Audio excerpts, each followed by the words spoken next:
I was walking through the desert, searching for the truth. Left everything behind me, went looking out for you. Walking through the daylight and sleep under the moon. Watch every single sighting, a mirage just seems to move. You're 1,000 miles away, but if you come while I'm away.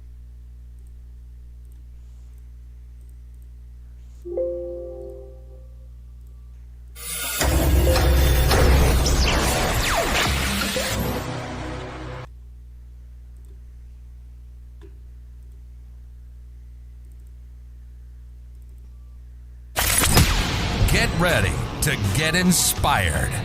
This is the Go4TheGoldy podcast.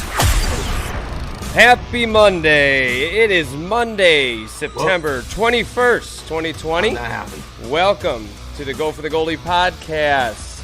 Do you remember the 21st of September? I know you will, because we have an awesome guest today. We have Chris Williams, a bodybuilder and real estate expert extraordinaire. Chris, welcome to the show.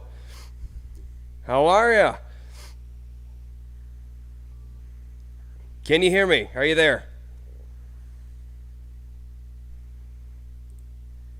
Chris, how are you? Welcome to the show.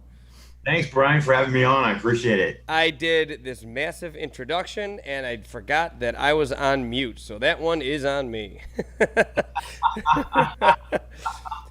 Classic Monday right there. Classic Monday. I even had a witty, I said, today is Monday, the 21st of September. Do you remember the 21st of September? I said, of course you're going to remember it because Chris Williams is an awesome guy, but it's all to hell now, so there you go. But thanks for joining us today, Chris. I really appreciate it. And so, why don't you, right off the bat, why don't you go ahead and introduce yourself? Well, hi, Chris Williams. As you know, I'm a real estate agent, but I'm also an amateur bodybuilder trying this year to go pro. I started late in life. I didn't start lifting seriously until my mid-40s and did my first competition 6 days before I turned 50. I was dead last, but I got bit by the bug. So I took another 5 years and competed again and won my age group, which was 50 to 59, and it was masters bodybuilding.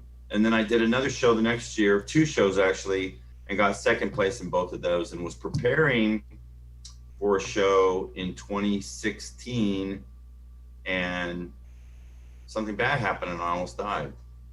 Wow. So that is right off the bat, there's a lot to unpack right there. But I mean, I guess the first thing, I'll say is,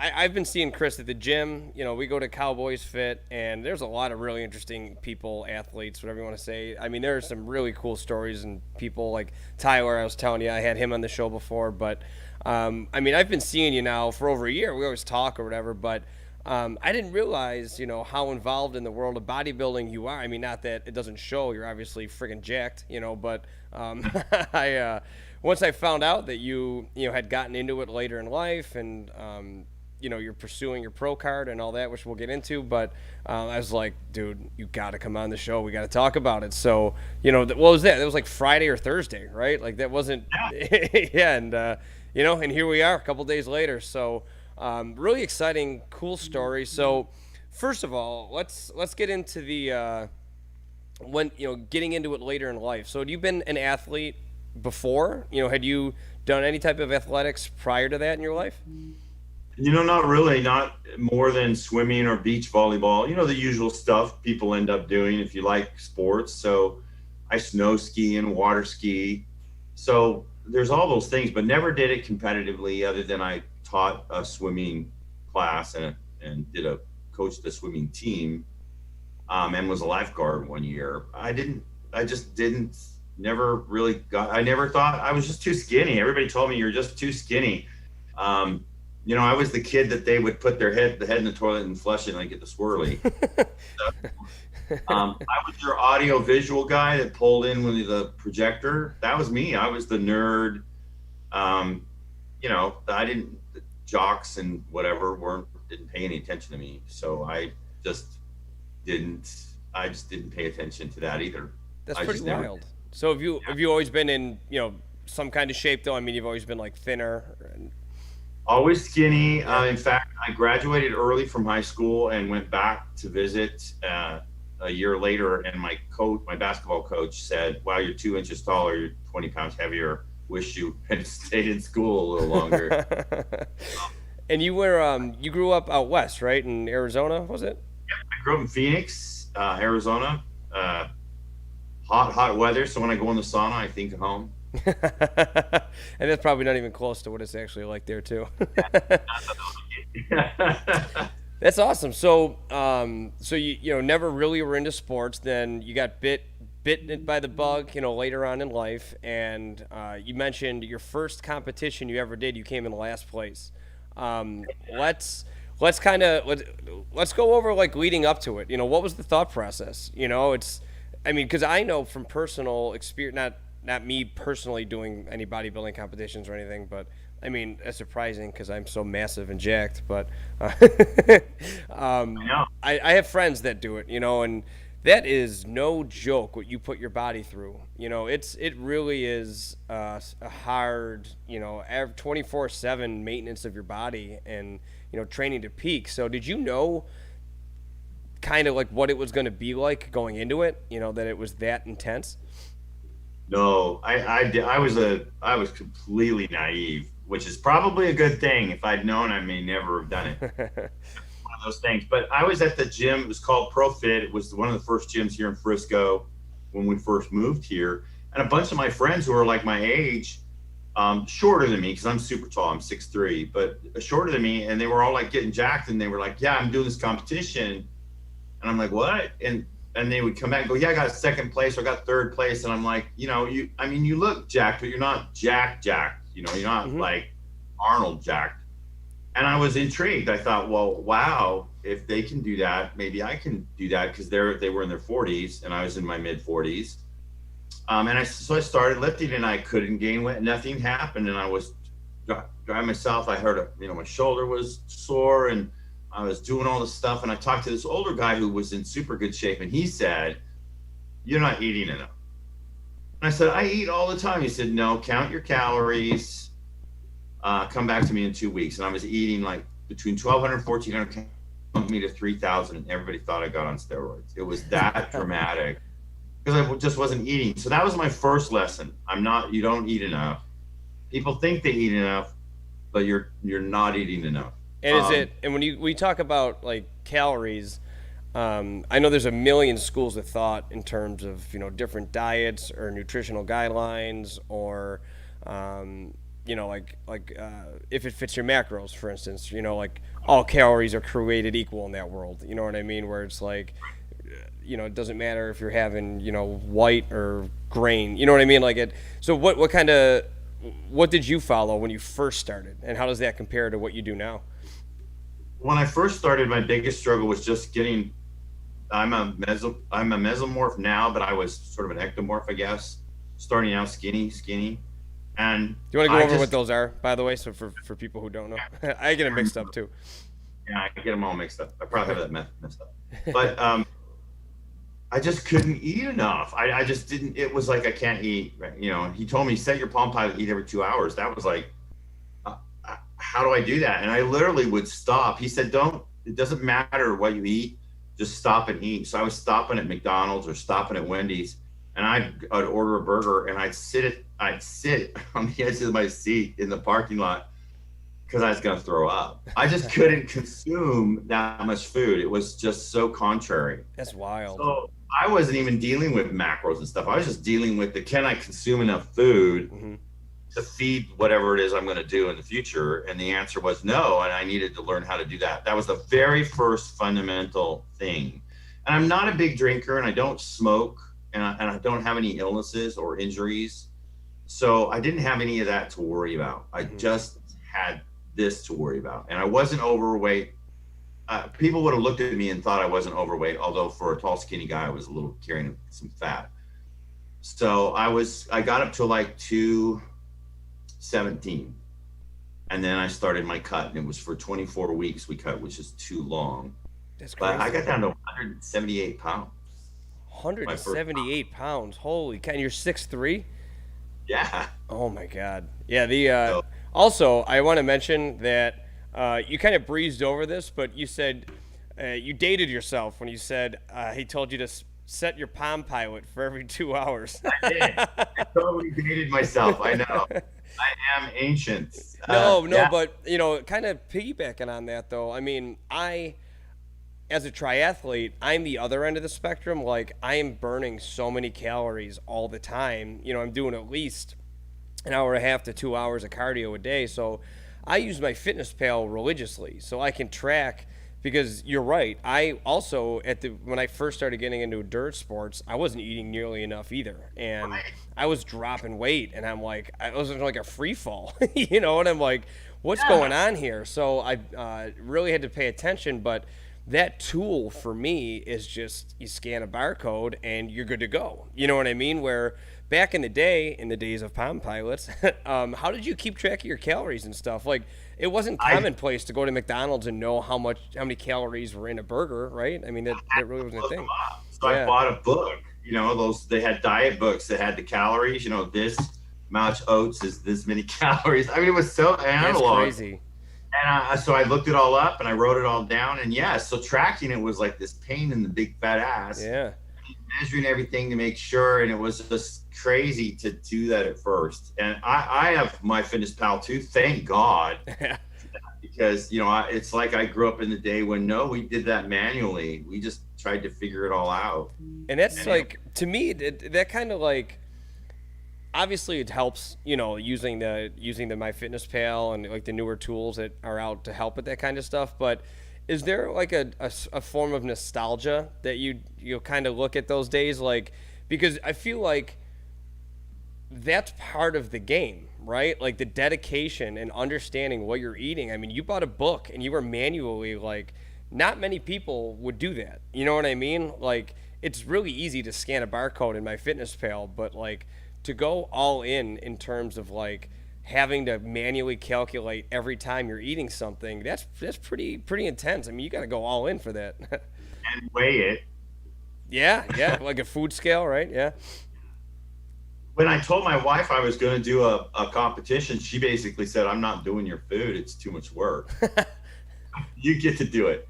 So there is some nostalgia to it, only related to the fact that I was learning so much about food, you know. And I think that's the part that when we have these new tools, we don't know about food. We really don't. I talk to a bunch of young people who have no clue. They don't understand. So they either, you know, adhere to, you know, the if it fits your macros concept, or they just try to find something and latch onto, or they saw a YouTube video, or they saw a guy that was jacked and they liked him and he's their age or whatever, and they jump onto that. Instead, yeah, you're right. I went through that whole process where it's like, I learned really right away, I respond to sugar, carbs. I do not respond well to fat. I don't burn fat well, in a sense that if I get fat, my metabolic rate is high. But if I get fat, it's hard to get it off, which is rare for a tall guy. So I learned that my metabolism was slower. I should say my internal organs were slower. It took longer for me to digest food.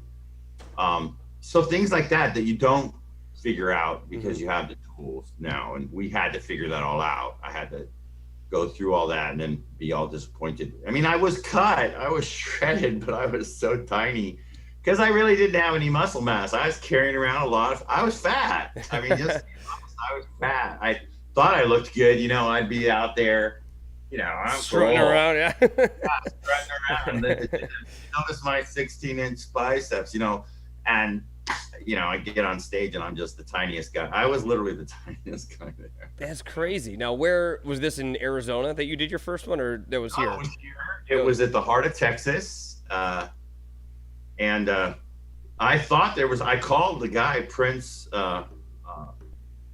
and he was the promoter. And I said, how many people are in my age group? And by the way, I asked him, I'm 6 days away from 50. Are you sure you can't push me into the 50? 59. He said, no, the rules are very explicit. You're not 50, you can't be in the next group. So I was competing against guys 40 to 49. So it's in 10-year increments usually? Yeah. Yeah. And there were 13 people. Wow. So Onyx is a gentleman that is awesome. He's been on the stream. He hops on the stream all the time, and he was a strongman guy. He did those kind of competitions, but he's very in tune with the nutrition, everything like that. And he said, finally, a dude that understands that if it fits your macros is only a starting tool, and then you have to find your personal balance based upon how you feel inside. Would you agree with that? I would, totally. Yeah. I tell everybody, whatever you're picking, from all these things you're picking, you have to do it for yourself, which is why it's hard for me to tell you. They walk up and they want the magic pill, or as a friend of mine called the unicorn horn powder. I don't have the unicorn horn powder. I can only tell you that, if you do fit your macros, if it fits your macros, that's great. But you still have to figure out for your body, because all of our chemistry bodies are different. And I think of it like a factory. I'm turning knobs. And if it fits your macros, helps me turn the knobs, cool. If it doesn't, I got to switch it up. And this year I had to switch it up, but that's another, we'll get there later. That's a good way of looking. That's a good analogy. I like that. I'm constantly fine tuning my stuff as well. And I realize that, sugar, once I cut out sugar, obviously it's virtually impossible to completely cut out sugar, 100%, but I'm no liquid, it's only water, black coffee, all the food that I eat, I always make sure that there's no sugar in it or very low or whatever. But once I did that and stopped eating grains, that was a big thing for me. I had a lot of inflammation, and it started to really rear its ugly head when I was eating, bagels and, Cheerios and, all that kind of stuff. And, I was starting to get knee issues from all the endurance, from running. And once I cut that out, man, they went away. And it's having that relationship with your body, understanding how your body reacts to certain. It's like you're saying, it's turning the knobs, figuring out what works, what doesn't for you, because we're all different. We're all completely different. We are, and a lot of people have gluten issues and grain issues. I don't eat a lot. I don't eat, I have no bread. I don't have bread in my refrigerator ever. Yeah, that's what I switched probably 4 or 5 years ago, and that was a major change. And I'm the same way. I'm the same exact way. It kind of bloats me, and I feel arthritic in my joints. I don't have it. I don't think it's as profound as you. I don't drink milk either. Yep, I quit. Yep, I don't drink milk either. Like I said, literally the only things I drink are, on a regular basis is water. I like seltzer water just because it's I used to like pop, but that's the worst thing in the world for you. So seltzer water to me is just like, hey, it's a fix. It's like carbonate, and then Soda water, it's fizzy, it's fun, it's nothing. yeah, and so that and coffee, just straight up black coffee. That's all I have. Yeah. So all right, so gearing up for your first competition, right? You said so a 24-week shred. Is that what you said? Yeah, too long. 7 weeks out, I was perfect, and I just kept losing muscle mass. That's wild. Yeah, Didn't know what. Onyx says here, food was designed as fuel, and then we can split the relationship from food as comfort to food as fuel. You benefit. And then he said he drinks Diet Mountain Dew because the addiction is real. I feel you. Hey, you gotta live. You gotta live. There you go. Yeah. My addiction is just coming off the heels of me saying I don't eat sugar. The one exception I will make on occasion is, have you ever had nothing but cakes? Yes. Oh, got to make the exception for that. That is just Hall of Fame stuff right there. I have a thing for caramel, dude. I make the best caramel popcorn for Christmas. Ooh. If there's a bowl of caramels, I'll eat the whole thing. Hey, well, Christmas is around the corner, so I expect to see some at the gym. All right? You're expecting your baggie. Yes. That's your payment. I'm glad Onyx said that, because it is. The food is fuel, but you can also be putting crap in there. And if you put water or sand in your gasoline engine, it's going to be a problem. And we have to figure that out. And you can't figure it out without just trying it and then seeing what happens, And people know. I've met people that tell me, oh yeah, I can't do tomatoes, or I can't do. They already know. They eat it anyway, and they go and get their pizza and they're sick and they take all the pills to make themselves feel better. I always wonder that. I like, after living so healthy for so long, I can't imagine. I mean, I've always been an athlete, and maybe, as a kid, you're not, counting your macros or, paying attention. You're just eating whatever the hell you want. But, I've never been overweight or like obese or anything. And I look at some of these people and I'm like, I don't think you understand how different your life will be if you just treat your body just incrementally better. It's not like you have to make the drastic change overnight, but just maybe cut out one thing here or there, and incrementally change the way that you're living. Because it's like, if I have one day where I just go off the wagon and I just like go ape shit, the next day you pay for it. And it's like, people live like this all the time. That's nuts, It's crazy. I was asked recently to prepare a TED talk. Well, actually, it was before COVID, to prepare a TED talk about, what have I learned life, what has been my best life lesson learned in bodybuilding. And it was related to finding the vision, what is it that you want to do? And then what is it that it's going to take to get there? And then how many of those things that it's going to take to get there can I turn into habits? Because none of us really have the dedication to get up every day. If I got up every day and had to decide to go to the gym, I don't know what my survival rate would be. But it's a habit. I get up because that's what I do. The alarm goes off, I get up, I put my clothes on, I go. So finding out what things can be habits, there's a corollary. What things are that's your food. It's not a diet, it's just your food. It's what you eat. It's the fuel. It's good fuel for your body, and so you do it. That's all. It's just, it's not as hard as people think it is. They try to make it hard, I think, as an excuse. I think that's right. I love that way of thinking too, because I also think that way as well. With endurance sports, like I said, I'm doing an hour and a half a day at least of either biking, running, or swimming, and I look at it the same way, like you said. You know what I mean? You don't think about it. Once you start thinking about it, you can talk yourself out of it. But if it's just a part of your day, it's let's say no one necessarily enjoys going to work every day, right? But it's just you got to do it, and then when you don't go, you're like, that was weird. Something was off. Do you know what I mean? It's like the same thing. It's the days that you don't feel like going that you get it done.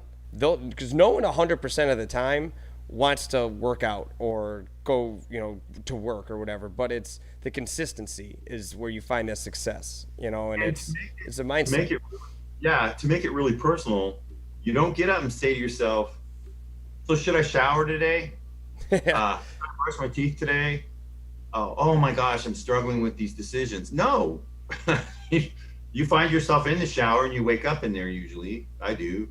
And then you're brushing your teeth and you're combing your hair. You're doing all that stuff. You're not thinking about Right. should I do that or not. Right. And then I gotta have my cup of coffee. We have our little rituals. It's a habit. I was fascinated by the book, The 7 Habits of Highly Successful People, thinking I would hear about the 7 habits that would make me highly successful. And what I really learned from that book was successful people have habits because that's how they conserve their energy and commitment and determination, because they develop a habit. It takes 30 days, Brian, 30 days to develop a habit. I like that. I like that a lot. I bought that. I'm not a big reader, but I like listening to podcasts and books and stuff. And I bought that book on audio tape, and I still haven't listened to it. So I definitely have to. I have to get back to that. I mean, everyone I know that has listened to it or read it is, it tells me that I gotta. So I gotta just do that. Onyx also said, he said the hardest part of eating to be a thick boy is the cost. With the second hardest part being training your mind to keep the habit. Also, Taco Bell is the world's greatest cleanse while dieting. That is all.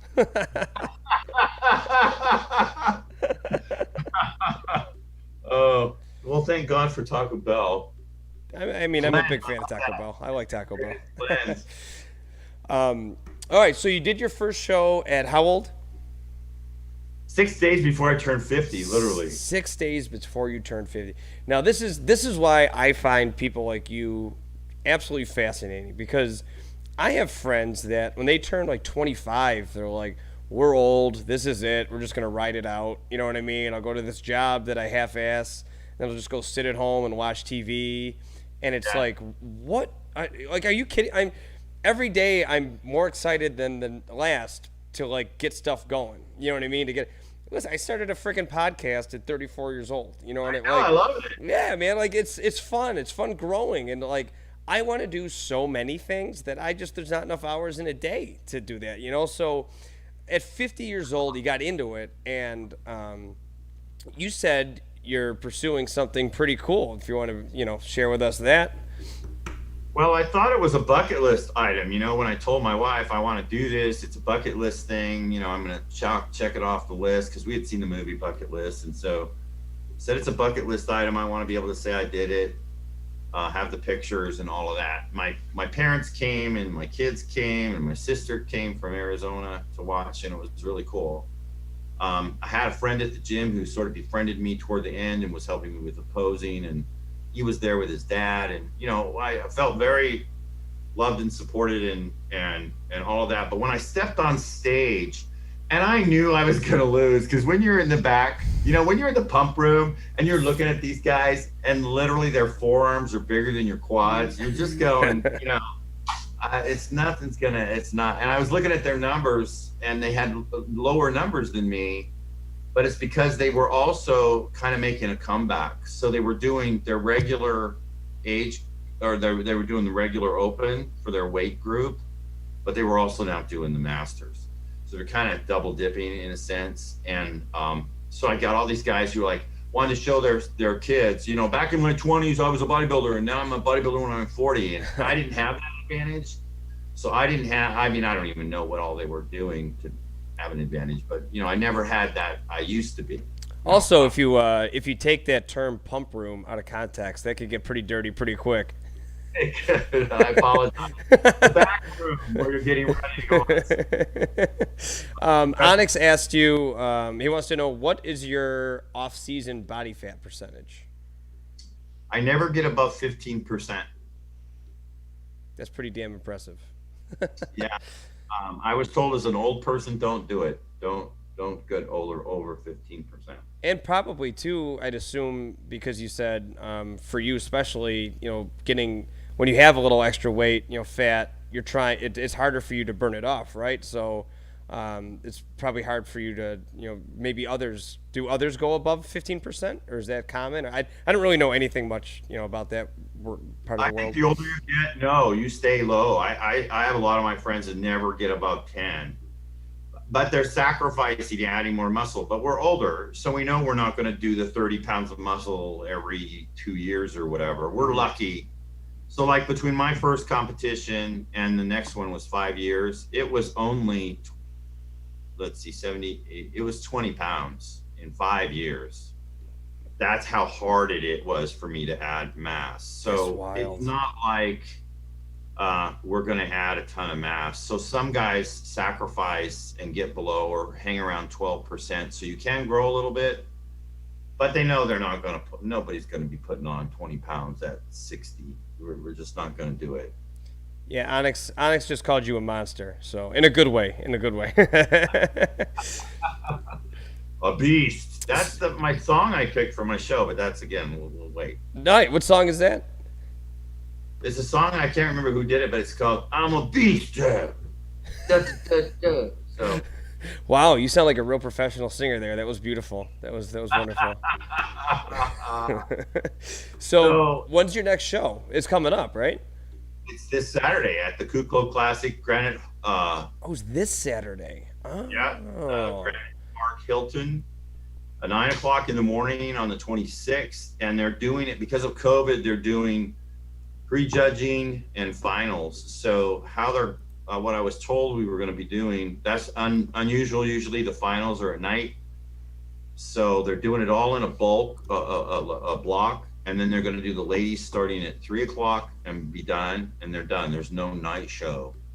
They're charging a little more money for those blocks, and you got to pay for both if you want to see both, but at least you get to see who wins. Mm-hmm. Because some people would come to the morning show to watch you, see if you qualified, and then if you did, they didn't have to come to the night show because you weren't going to be there. But and so they'd have to pay twice. Now they're just lumping it all together. So we'll go out on stage and do our routine first. That's all your favorite poses out of the 13 mandatory poses.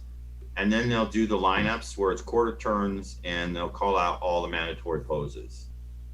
And then they'll decide. And normally it's decided, some people lose it at the quarter turns just because there's not a lot you can hide in a quarter turn. You either are or you're not. The poses, you can kind of get creative and sort of look like, you're better than you are. And your posing routine, of course, is always designed to make you look your best. But so I should know by 3 o'clock. I'll know before 3 o'clock. I don't know when it's done, whether I won or not. That's amazing. Now, is there a way to watch? Are they going to stream it, or is there any way that someone could tune in to see what's going on? I haven't heard that they're streaming it live. Okay. Well, if you do find out that they are or something, let me know, because I'll put that in the notes, in the show description, so people can tune in and cheer you on, because you're pursuing something pretty cool, right? Yeah, I'm pursuing my pro card. So what that means is you have to go. There's amateur shows all over the place, and you go to the amateur show, and that's fine. But if you want to go to the next level, then you're going to go to a national qualifier show. So the Kuklo Classic is a national qualifier, and if I win my group, then I get to go on to Masters Nationals or any other national one where I can get my pro card. And I've chosen Masters Nationals. It's in Orlando. October 16th is the day I need to be on stage. I got to get there a day before to register. But so in 3 weeks afterwards, I would be going to Masters Nationals, hopefully to get my pro card. So you got a big couple, like a month, right? I mean, yeah. I mean, you got this 26th and the 16th. Those are some big days for you. Yeah. So in the world of triathlon, I see the same people at these races, and I know who I'm competing against, and I know what I'm up against. Do you know what I mean? Is that kind of the same way in your world? Do you see the same people, especially like you said in the age group, the 40 to 49, there were 13 people. Do you start to see the same people as you get older? Because there aren't many people like you that are this dedicated and maintain fitness this well. You know what I mean? Do you see that? Yeah, that is true. And what my greatest fear, and I'm highly competitive. You kind of already know that, Brian, because you watched me at the gym. Yes, sir. But my fear is I'll step on stage and there's not going to be anybody else there, and I'm going to get the trophy just because I showed up. Yeah. And I'm not. That's not who I am. I don't like that idea. I mean, I'll take it, obviously, but I would prefer there to be one or two people I can say they were good and I beat them. Yeah. So yes, at my age, they're not. And at my age, if you've been a bodybuilder for a long time, you're really far and few between. So I'm far and few between already. Those guys who have been bodybuilding since they were young and somehow were able to get into their 60s and 70s, they are phenomenal beasts. And when we get our pro card, you can stop there and you can now say, I'm a pro, I'm an IFBB pro, I'm an NPC pro. And you can get sponsorships maybe. But they really expect you to go and do what's called your pro debut. So literally in another year, I need to do a pro show. Even if I don't win that pro show, I need to do a pro show because you have to show up basically as a pro. Did you actually go and be a pro? Now that you got your card, did you go compete against other people that also got their card? That's the point. And that is the next level. And so a lot of my friends that I've been following on Instagram, like one guy 3 weeks ago just got his pro card and he's going to Masters Nationals. That's amazing. That's cool. I'm going to see him at Masters Nationals and we'll probably compete against each other, except he does physique and I do, or he does classic and I do bodybuilding. So we won't compete. What's the difference? Well, they have 3 classifications now. The physique guys are the board short guys. They've got 4 little poses where they turn around. Nobody cares how big your legs are. Nobody's looking at your calves. They're just looking at how wide you are, how beautiful your shoulders are your pecs amazing? Is your back beautiful? Are you handsome and good looking? And do you have these abs that make people want to wash their clothes on your body? Then there's classic, which is the board or the block cut shorts. It's not the short Speedo-like posers. And those guys are pretty damn big. 121 or 221, I think, is the cutoff. Or 212 is the cutoff for some at my age and height. And they're pretty big guys for their size. 212 is big. And they do about 11 of the regular poses. And then bodybuilding is you've got the little posers on and you're doing the 13 poses, the regular 13 poses. I had no idea that they're that different, those 3 categories. So what drew you to bodybuilding? Well, when I was younger, I always admired those people who could put on mass, and I was one of the kids that thought Dave Draper was, now I'm really dating myself. No, I know who that is. I know that. And I just mean in terms of like this discipline as opposed to the other 2 disciplines. Do you know what I mean? Like when I started, they only had physique. They didn't, and they were just okay. Physique, so they didn't even have the classic or the whatever. So I've just not thought about doing the other 2. People do more than one, but I feel like that's kind of cheating the other people. If you're good enough to do bodybuilding, I don't think you should be allowed to go do classic or physique. Seems like those were designed to be classes for people who didn't want to be as big as the bodybuilders. Okay. I see that. Okay, that makes sense. Yeah, so it kind of goes from you look great on the beach or on the magazine cover to you look like an athlete to you look like, a monster or beast or whatever. What's funny to think about is I listen to Joe Rogan a lot. He's one of my favorite podcasts. I mean, wow, crazy. You listen to the most popular podcast on the planet. But something he always says, and by the way, Onyx said, if he needs you, or if you need him, he'll go and stand on stage for you if you need him to. And he said, you'll win. So, yeah, there you go. Okay. But what I was saying was, like, and Rogan always mentions this, and it is interesting. It's like, I'm 34, but even me, like, growing up, there weren't jacked 50-year-old dudes, when I was a kid, like, think about that. Like, if you look back at like old movies and stuff from the 40s or the 50s, like people who were like 30 years old looked like they were on their deathbed. What I mean? Like the people looked older, and like it's crazy to see nowadays people like you who are in their 50s are just in incredible shape. You know, it's we got let's just say his name's Pimp Lef. We call him Pimp. He's on Twitch as well. He came and said hello. So just like you, he was on the show earlier. He got into inline speed skating at the age of 40. How crazy is that? Told me about him. Yeah. See, Pimp, I talk about you to everybody, man. So, but yeah, hi, Pimp. How you doing? No, go ahead. Pick your thing, right? I mean, you pick your thing. You just do it. Maybe it's swimming, master swimming. Maybe it's. I admire triathletes, frankly. For me, I know people think bodybuilders are the awesomeness, but bike, ride, swim, or bike, swim, run. That's freaking amazing to me. I actually had a race yesterday and I won my age group. So there you go. It was a good day. Yeah. Your autograph next time we're at the gym. Absolutely. It'll cost you some popcorn with caramel on it. Okay. Jeez. So, yeah, I mean, I really do believe that the common denominator in people that, whether it's like Pimp doing inline speed skating, you getting into bodybuilding, anyone who's getting into, I think the common denominator is just that desire within to compete and be your best version of yourself, and I think not enough people get that out of them. Like, imagine if you never came upon this. You know what I mean? Like, if I never came on triathlon, like, God knows what I'd be doing, because it just changes your mindset. It makes you look at the world in a different way, At least that's how I think. No, I agree with that. I think that I've always kind of wanted to be healthy and around for my kids. They're grown now, so that was a smart thing because they'll all be the hot, sexy grandpa, hopefully. But yeah, I think that's another thing too. I never wanted to be the wheelchair guy or the walker guy.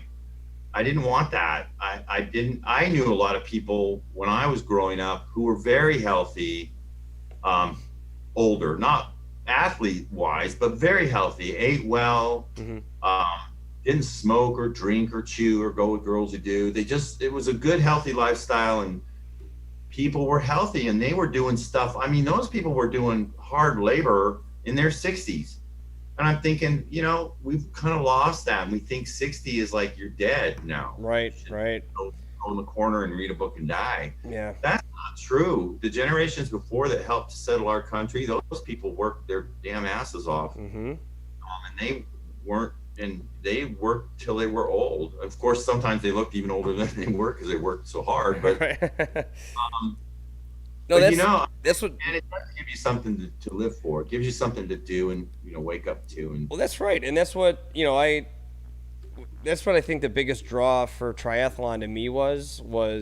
I kind of had to take a step back because I was playing football in my 20s, and I was like, I obviously can't play football forever. I can't even play another 2 years the way I kept getting friggin' broken bones and concussions and stuff, so I'm like, I can't do this forever, but I'm competitive. I want to do something else. And then the idea of being able to compete in endurance sports literally the rest of my life was something that was like really, really alluring to me. And with bodybuilding, it's the same concept. By the way, Pimp says, you look great. Make a muscle. Show Pimp your biceps. Look at these bad boys. Are you kidding me? That's like the size of his head. Come on now. That's nuts. And Onyx threw some shade at me. He said that's what happens when you get super old. Races become easier to win. Hey, I didn't age out to the 30 to 34 yet. I'm still in the young. Stick to your guns there, Brian. Legit. And then Pimp says he thinks the media perpetuates the myth of age, and I'd agree with that. I think it's we've come to, as a general population, just kind of assume that, well, you're going to get old and there's nothing you can do to be old and crippled. It's like, no, what are you talking about, I think you said something a minute ago that really struck me, and I totally agree with it. It really resonates with me. And that is that you said, I'm competitive. And I looked at football and went, a few more concussions and I won't remember who I am. Yeah. I need to find something else that feeds that competitive spirit. And so not everybody's competitive, and I totally get that. Mm-hmm. And so what I want to say is the competitive thing resonates with me. But I would say to other people, just do it so you can be around for your kids and for your spouse or for your significant other. So you can travel, so you can have fun later in life and not sit and rot away. Go volunteer somewhere. Like I like to work with the homeless if I can, getting blankets and coats and taking them down to Dallas in the wintertime. Get involved in helping other people and don't just sit on your butt. And some of us have kids, and so you've got those lives to invest in, and travel with your kids and go do stuff with your kids, and with your friends. And so it's not always about being competitive, but it is often about just deciding what kind of quality of life you really want. No, I love that. I think it's fulfilling. It's fulfilling to have a goal, to chase a goal, and then complete that goal. Whether it's, so not even like run a marathon, even if you don't have any chance of winning it, or like you don't care to be competitive. If it's just you wake up every day and you run and you train to do that thing, and then when you cross that finish line, and not only is it a fulfilling moment for you, but at the same time, like you said, it's being an example for your kids. It's showing your kids that, I just think too many people are just sleepwalking through life, and you just wake up, you go to some job you don't really want. That's not fulfilling, and then you go home and you just stare at a TV until your eyeballs fall off, and then you just wake up and do the same thing over again, and you're just living for the weekends, and it's basically like living to forget. People just get hammered and then wake up late, eat like garbage, and then go back to work on Monday, and it's like, obviously I work Monday through Friday, and I was looking forward to Monday today because I was looking forward to talking to you, and I'm riding my bike after this. It's just, you can't look at life in segments like 9 to 5 and then other than 9 to 5. Like, you know what I mean? Having these goals and fulfilling them is so, it really is a feeling that it's hard to express into words, but I don't think enough people do anything like that nowadays. Well, a good example is yesterday was the Cowboys football game against the Falcons, right? Yeah, yep. I'm at the gym. I had people asking me jokingly, because they're at the gym too, oh, you're not at the game, or you're not outside at the Star watching the game? Why watch a game? I mean, I'll watch the good, important games. That's fun. Mm-hmm. But why am I stuck in a chair watching a game when I can be working out, or I could be hiking, or I could be biking, or I could be doing anything? That part baffles me. It's always baffled me.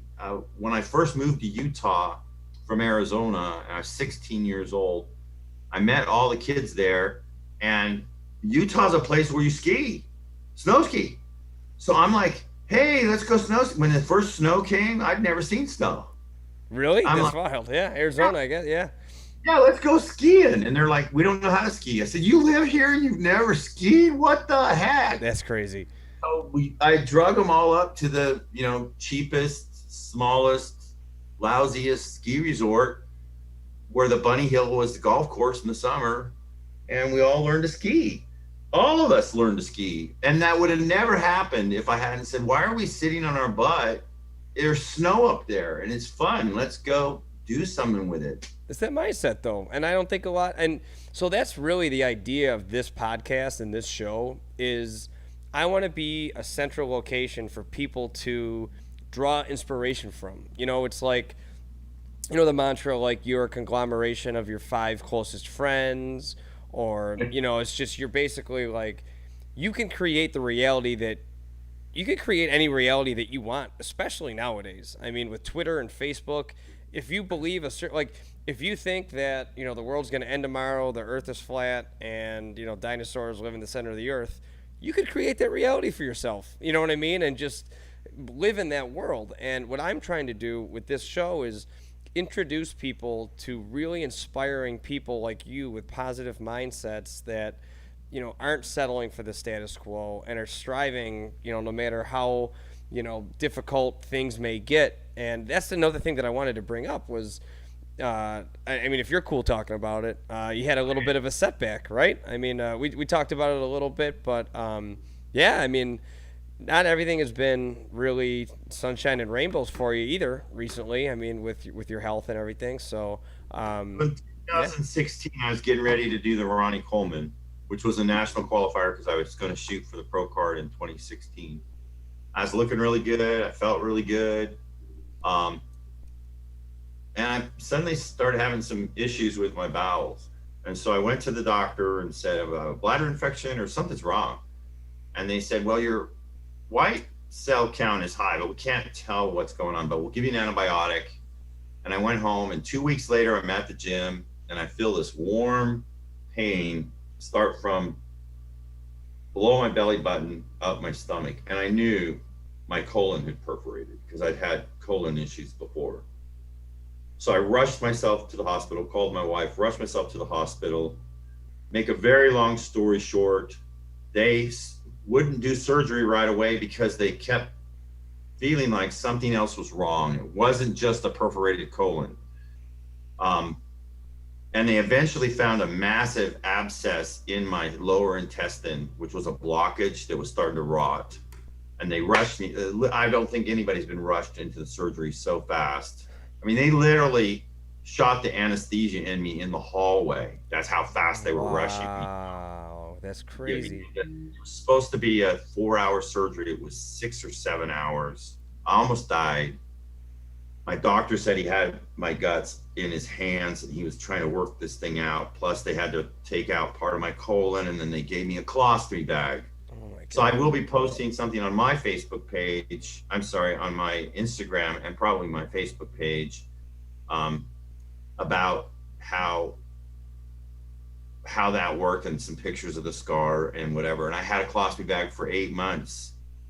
I couldn't go to the gym. It was excruciating recovery. Couldn't use my abs. I had to roll over to get out of bed. I had to have somebody come and take care of me. My sister came to live with me, and my mom and my wife, because my wife was working. And so it was it was scary.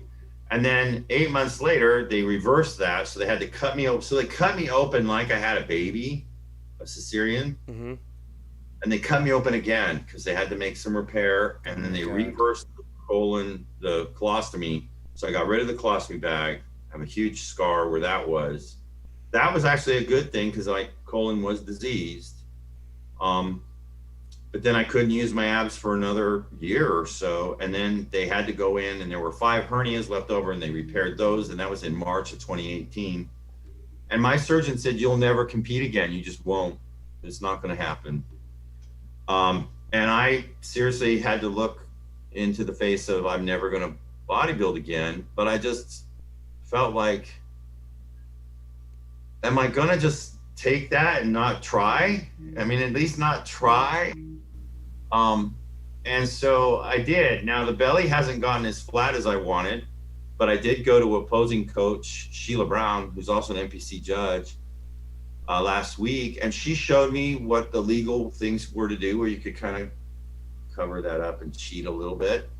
And I felt way better about my posing, and I'm going to do fine. And that really encouraged me. But I was told, you'll never do this again. You just won't. And I just felt like that can't be correct. That is a hell of a story. Now, how old were you when that happened? So it was in 2016. So that was 4 years ago. So I was 58. That's wild. So it's crazy to put it in context. Like my dad passed away when he was 56 and super unhealthy. You know, it's just crazy to think that you were older than he was when he passed away. You went through that and you are where you are right now. Like, that's nuts. That is a hell of an inspiring story, man. Like, when I forgot who it was that said, there's a quote. I'm a big quote guy. I just have a lot of them floating around. And one of them was like, you know how you get me to do something?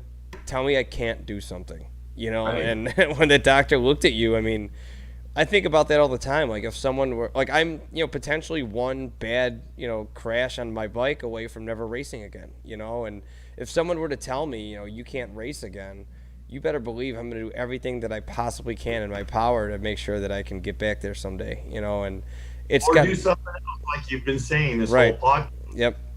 Okay, so it can't be the bike, because I was saying to myself, well, then I'm going to do swimming. If this doesn't work, I'm going to swim because nobody cares.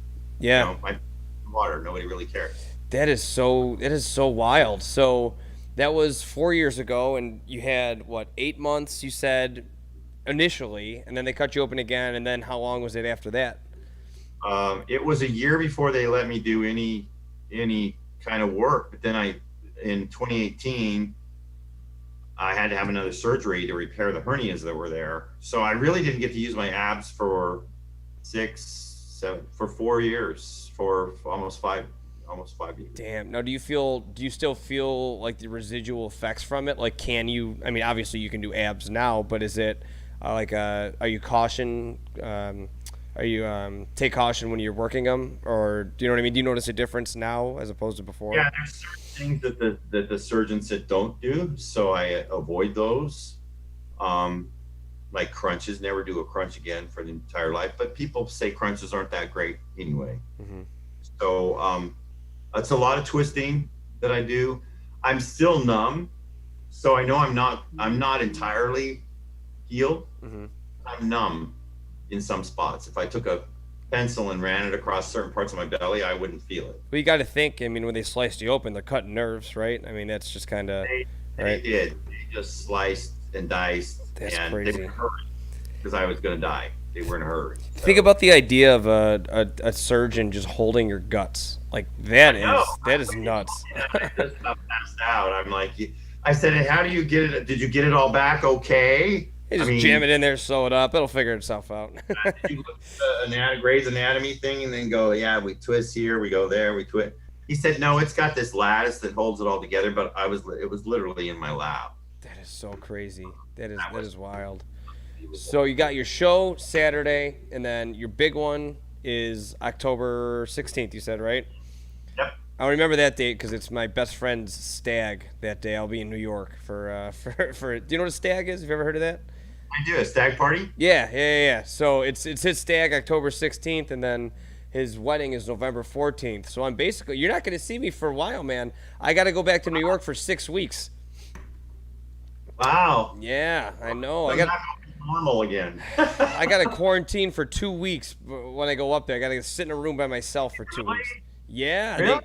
Yeah, man, New York's out of control. And then they charge, like, it's like $3,000 if you break it. Like, they call you every day. Yeah, it's nuts. So instead of going, quarantining, coming back for 2 weeks, and then going and quarantining again, I'm just stay with my buddy for 6 weeks. And then, so for a month, I'll be able to at least be free. You know what I mean? And yeah. Are you flying there? I'm going to drive because I got 2 dogs. They're still going to quarantine you. What's up? They're still going to quarantine you if you drive. They wait for you at the border when you get in there. Wow. Yep. Oh, yeah. Pretty wild stuff, right? Crazy times we're living in. It's crazy times.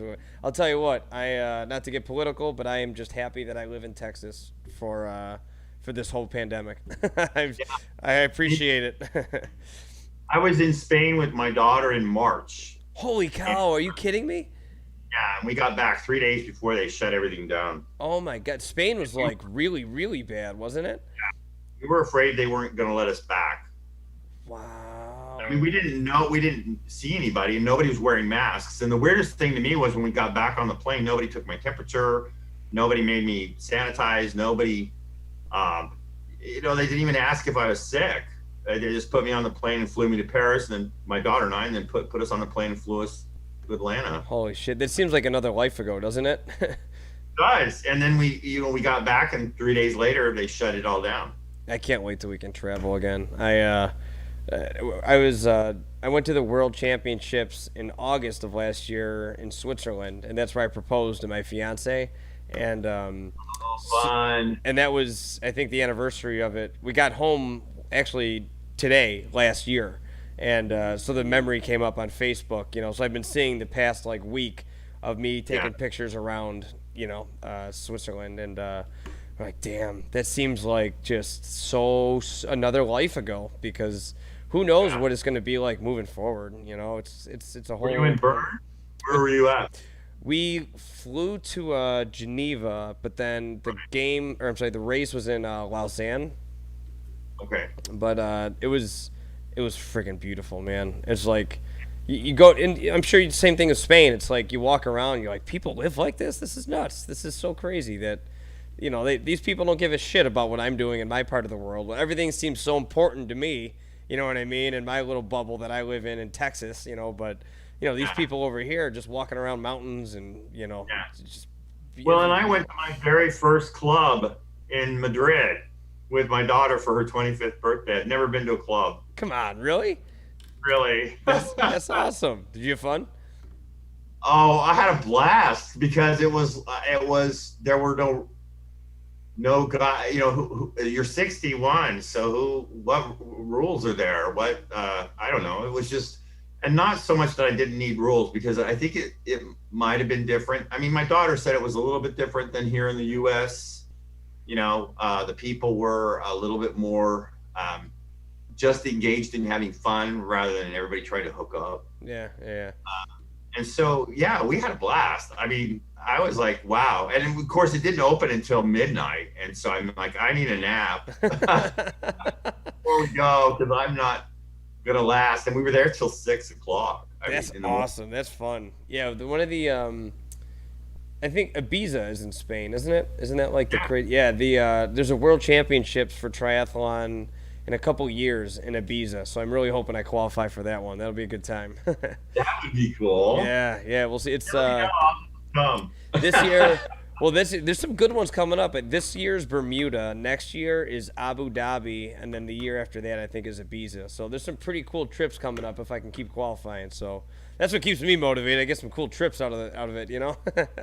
Well, and as a if I make the pro bodybuilder card, my daughter, who's a great planner, she's like, so Dad, what are you going to do with this? Is this like going to be a new career for you? What are you going to do? So talk about the future. I said, well, what I'd really like to do is I'd like to do a blog, maybe a podcast. You've kind of encouraged me. There you go. To do a podcast and try to find some of the most awesome bodybuilding gyms around the world. That's a cool idea. So you can pick, once you're a pro, you can pick any pro show in any country you want. So, you could just start picking pro shows and then go into that city, Abu Dhabi. That's pretty freaking cool. The best bodybuilding gym, and then go and not so good, or this is one of the best ones I've ever seen, and give it a rating. Hey, I say you start that podcast ASAP because you know what? You interview some people, maybe the judges start judging you a little bit nicer if you're on the good side, right? That's right. I could interview. Yeah, there you go. It'd be fun, and trying to figure out too. It'd be kind of cool to see. So, how is it different in other countries? Because bodybuilding's kind of picking up around the world. Mm-hmm. So that could be something that might be a whole nother career. Who knows? Yeah, for sure. I mean, there's especially with like the age that we're in now of health obsessed. Everyone's just obsessed with health. Like, and you see the rise of the CrossFit games, and it's just like.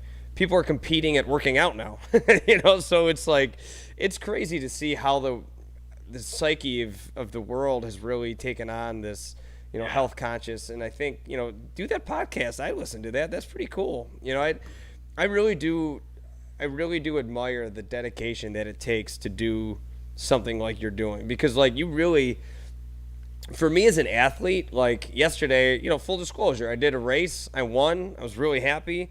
So then I had McDonald's breakfast afterwards. You know what I mean? I'm like, I'm gonna treat myself. But that's not the norm. But like for athletes, it's more like, I mean, not that you're not an athlete, but I'm just saying it's a different kind of athleticism where you can't slip up. I mean, it's like one bad meal can really derail you. It's a change, right? It's mental, but you do get them every once in a while. So like after the show, some friends are taking me to Hutchins Barbecue. Love that place. Hell yeah. Beach cobbler. Yep. I've had that, and it is incredible. Now I want that now. Yep. So, but anyway, thank you so much for having me on. Man. I appreciate you coming on, Chris. Seriously, you are definitely an inspiration. That is for sure. I know everyone had a great time watching, and if you want to follow Chris, his show is this Saturday. And, he's got that big national masters on October 16th. So we'll be keeping up, and hopefully we can have Chris back on the show with some hardware and a pro card, right? Yeah. All right, Chris. Well, thanks for your time, man. And did we miss anything? Is there anything that you want to get out before we hop off here? No, you did an excellent job. I'm very impressed. Well, I appreciate that, man. We'll see you at the gym, all right? Okay, brother. Take care. All right, you too, man. See ya. Bye.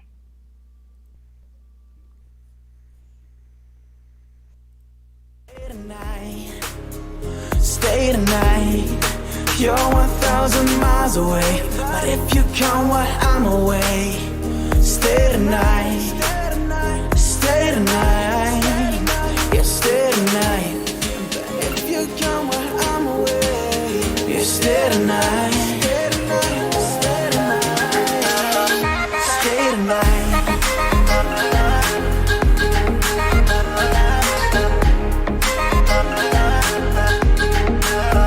Stay tonight.